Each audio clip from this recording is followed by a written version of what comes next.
Hello everyone, video শুরুতে জানাই আপনাদের প্রতি সালাম। আসসালামু আলাইকুম। আশা করি আপনারা সকলে ভালো আছেন। আজকের ভিডিওতে আপনারা জানতে পারবেন মেন মিটারে এত টাকা কেন বিল আসে। অবশ্যই ভিডিওটা প্রথম থেকে শেষ পর্যন্ত দেখতে থাকুন। আর মিটারে ই লেখা কেন আসতেছে আপনারা দেখতে পাচ্ছেন এই মিটারের ডিসপ্লেতে, প্রত্যেকটাই ডিসপ্লেতে ই লেখা উঠতেছে। সেক্ষেত্রে আমরা ই লেখাটা কিভাবে রিমুভ করব অবশ্যই ভিডিওটা দেখলেই আমরা জানতে পারবো। আপনারা দেখতে পাচ্ছেন আমি তারগুলো এক্সপায়ার করতেছি, তারগুলো হিস পরিমাণ লোড নিচ্ছে। আর সেই সাথে যেখানে ওয়ালটা রয়েছে ওয়ালের মধ্যে কারেন্ট হয়ে আছে, যে কোনো সময় দুর্ঘটনা হতেই পারে। যেহেতু বৃষ্টি বাদলের সময়, এই বৃষ্টি বাদলের কারণে ওয়ালটা যেহেতু ভিজা, অবশ্যই যে কোনো জায়গায় ফলস আছে, এই ফলস থাকার কারণেই পুরো ওয়ালটা কারেন্ট হয়ে গেছে। সেক্ষেত্রে আমরা এই কাজগুলো সমস্যার সমাধান করব। এরপরে আমি পিছনে মেন মিটার যে রয়েছে ওয়ালের সাথে, তো আমি মেন মিটারগুলো একটু চেক করে দেখব লাইনগুলো সঠিক নিয়মে করা আছে কিনা। তাই আমি আপনাদের সাজেস্ট করব, আপনাদের বাসা বাড়িতে যখন আপনারা ইলেকট্রিক কাজ বা যে কোনো কাজ করাবেন অবশ্যই সঠিক নিয়মে কাজগুলো করাবেন। এতে করে আপনাদের মিটারে কোনো প্রকার সমস্যা হবে না। আমরা অনেকেই কাজ করে থাকি অনেক বাসা বাড়িতে। আমরা যখন মেন মিটার থেকে যখন আমরা লাইনটা করি সঠিক নিয়মে আমরা লাইনটা করব। অনেক সময় আমরা কাজ করে থাকি সঠিক নিয়মে কাজটা করি না। একটা মেন মিটারে যেহেতু নিউট্রাল ফেজ দুইটাই থাকে, অনেক সময় আমরা করি একটা মেন মিটার থেকে ফেজ আর একটা মেন মিটার থেকে আমরা নিউট্রাল, এইভাবে আমরা ওয়ারিংগুলো করে থাকি। এই ভুলগুলো কখনো করা যাবে না। এইটার কারণেই যখন নিউট্রাল শর্ট হয়ে যায় প্রত্যেকটা মিটারের মধ্যে আপনারা দেখবেন নিউট্রাল শর্টের কারণে ই লেখাটা উঠে থাকে। সেক্ষেত্রে মিটারে অনেক টাকা বিল আসতেই পারে, এটা স্বাভাবিক।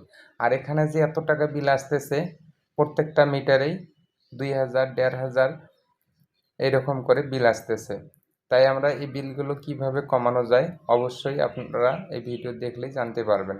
আমরা এই মিটারের যে ওয়ারিংগুলো রয়েছে এই ওয়ারিংগুলো আবার নতুন করে করে ফেলবো। আপনারা দেখতে পাচ্ছেন এখানে যে সাবমিটারগুলো বসানো হয়েছে, যেহেতু বিল্ডিংটা অনেকটাই বড় তাই এখানে অনেক সাবমিটার বসানো হবে। তাই আমি প্রত্যেকটা মিটার চেক করে দেখলাম সাবমিটারগুলো, প্রত্যেকটা সাবমিটারেই ডিসপ্লেতে ই লেখা উঠতেছে। আপনারা দেখতে পাচ্ছেন এখানে যে মেন মিটারগুলো ওয়ালের পিছনে, আর এই ওয়ালটা যেহেতু ভিজা বৃষ্টির সময়, তো এখানে ওয়ালে পুরো ওয়ালটাই কারেন্ট হয়ে আছে। আপনারা দেখতে পাচ্ছেন আমার হাতের তারগুলো, এখানে যে মেন মিটার থেকে যে নিউট্রাল ফেজ দুইটা যে কাজগুলো করছে খুবই একটা বাজে অবস্থা। একটা মিটার থেকে ফেজ কানেকশন করা হয়েছে, আরেকটা মিটার থেকে নিউট্রাল কানেকশন করা হয়েছে। এইভাবে প্রত্যেকটা ইউনিটে লাইনগুলো করা হয়েছে।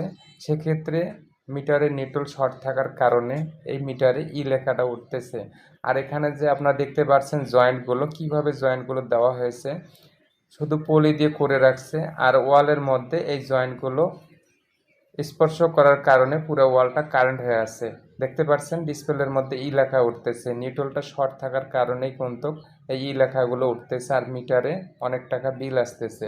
তাই আপনারা যখন বাসা বাড়িতে ইলেকট্রিক কাজগুলো করাবেন অবশ্যই মেন মিটার যেটার থেকে আপনারা আউটপুট করবেন অবশ্যই নিউট্রাল ফেজ ওই মিটার থেকেই আউটপুট করে নেবেন।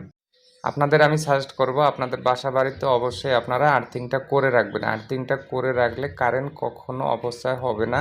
এতে করে আপনাদের মিটারে কোনো প্রকারে বিল আসবে না আর মিটারটা অনেকটাই সচল থাকবে। আপনারা দেখতে পাচ্ছেন এখানে মেন মিটারের একটা ফেজ নেওয়া হয়েছে আর একটা মেন মিটার থেকে নিউট্রাল নেওয়া হয়েছে। এই ভুল কাজগুলো করার কারণেই মিটারে অনেক টাকা বিল আসে। আপনারা দেখতে পাচ্ছেন তাই আমরা একটা মিটার থেকে শুধু নিউট্রাল ফেজ নিয়ে আমরা আউটপুট করব, তাহলে এতে করে কোনো প্রকার আর সমস্যা হবে না।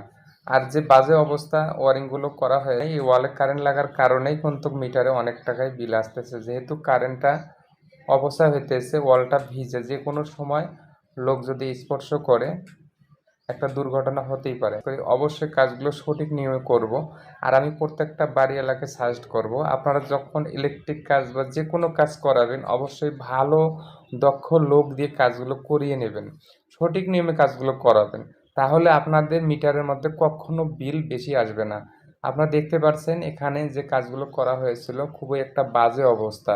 অনেক ইলেকট্রিক ডিভাইস টেস্টার পেছনে শো করলে কারেন্ট জ্বলে ওঠে। অবশ্যই আপনারা বডি আর্থিংটা করে নেবেন, তাহলে আর কারেন্ট কখনো অপচয় হবে না। যেহেতু আমাদের এই বিল্ডিংয়ে পুরো কাজগুলো করতে হবে এইভাবে কাজগুলো করাটা ঠিক না। এই কাজগুলো সুন্দরভাবে ড্রেসিং করতে হবে। ভিডিওটা যদি ভালো লাগে অবশ্যই লাইক, কমেন্ট, শেয়ার, সাবস্ক্রাইব করে সাথেই থাকবেন এইরকম ভিডিও পাওয়ার জন্য।